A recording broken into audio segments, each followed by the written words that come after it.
This week, I'm going to start with a quote directly from the official economy article released by the dev team last July. In my opinion, this quote best summarizes exactly on that description. There are two major differences between Star Citizen and other MMO economies. And the first one is that the economy is primarily run by NPCs, non-player characters. So when no players are in a system, there are NPCs in that system taking jobs, moving things from place to place, and becoming pirates, etc., etc. When players move in, they take the place of the NPCs. They sort of finish their job and despawn. So that's a really intriguing concept. It means the economy is always going, whether there are players there or not, which means you don't have to fill up every single system evenly and perfectly. Players can jump in and jump out, and the system keeps going. That's brilliant.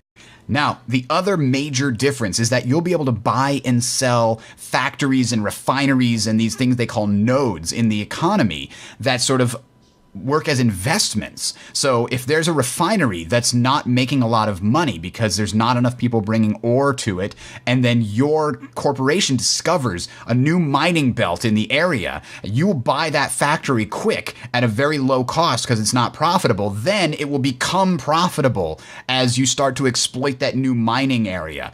Opportunities like that just sound amazing. The Star Citizen economy is made up of nodes. Now, a node is an abstract entity that accepts one or more input goods and creates one or more output goods. On screen now, you can see a sample of the different types of nodes in Star Citizen. This, of course, is not a complete list. Nodes have the following characteristics: node inputs, node storage, and node outputs. Node inputs, obviously, is what it needs in order to produce its outputs. And the storage represents how much space it has on site in order to store the raw materials and the produced good.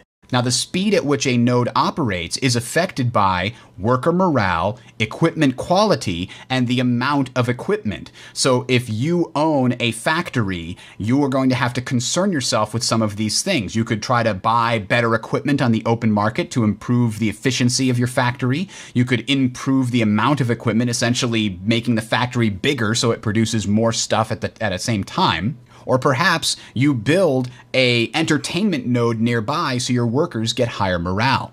Something to keep in mind: even though an individual factory is a node and an individual refinery is a node, if you put them together, they are now a single larger node, especially if they're interconnected. So the refinery might accept raw ore, process it into metals, and then the factory accepts metals and outputs widgets. Now, these two things together as a singular node accept raw ore and output widgets. So in this way, an entire moon or a planet or a space station could be its own node. And based on the various nodes that are on that entity, it's going to have its own inputs and outputs. For example, what you're seeing on the screen right now might represent a small mining colony on a moon or an asteroid somewhere. It accepts food, water, building materials, and machinery, as well as luxuries and contraband, and it outputs widgets. Now, this might get its food, water, building materials, and machinery and luxuries and contraband from a planet nearby that itself is producing those things, and then there was a healthy trade back and forth between the mining colony and the planet. Now, I know some of you guys are saying, listen, I don't want to be a mogul. I don't care about this economy stuff. I just want to kill me some pirates. Well, it's still important to understand the economy because it will have a direct impact on your play experience. If parts didn't get through to the missile production factory, its inventory will be low and the prices will be high when you come to restock after fighting off those pirates.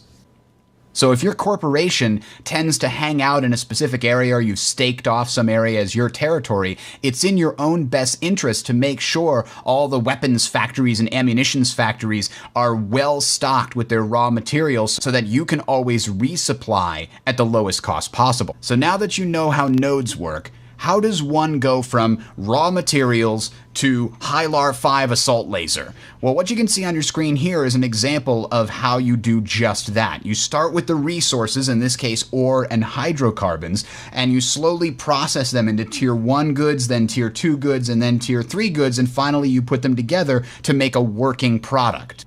Now, looking at this, you'll notice that all the different lines kind of show things going from one place to the next. Now, the line could represent, for example, a player bringing the previous good to the next stage where it's getting converted. Or it could just represent a factory on the same node as a refining station. So, for example, the ore gets turned into minerals. That yellow line where ore gets turned into minerals could be a player taking the ore from an asteroid, bringing it to a refinery, and then it gets turned into minerals. And then the minerals get turned into processors and optics. Now, that might mean that the minerals had to get transported to another place in order to get converted into processors or optics, or maybe processor plant and an optics plant are on the same planet, moon, space station as that mineral refining area. So these lines represent a player bringing the goods from one place to another for a profit, or a factory being right next door and just taking the goods and converting them right away. And as you can see, just in this one example,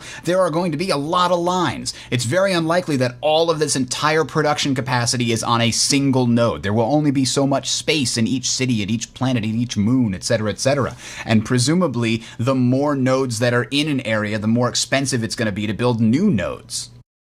Now, aside from the actual production of goods, here are some other examples of things that you'll be taking from place to place if you were a trader, for example. Besides just the basic goods that get produced, you could get the basic goods, then upgrade them and tweak them, and then sell them on the open market as an overclocked version of the original. Then, of course, there's unique goods that they've given some examples here, like Vanduul knives, rare loot, and mission story rewards, things like that. And we haven't even talked about salvage and exactly how that fits into it, because we just don't have a lot of information, but there will be a robust salvage system in the game as well.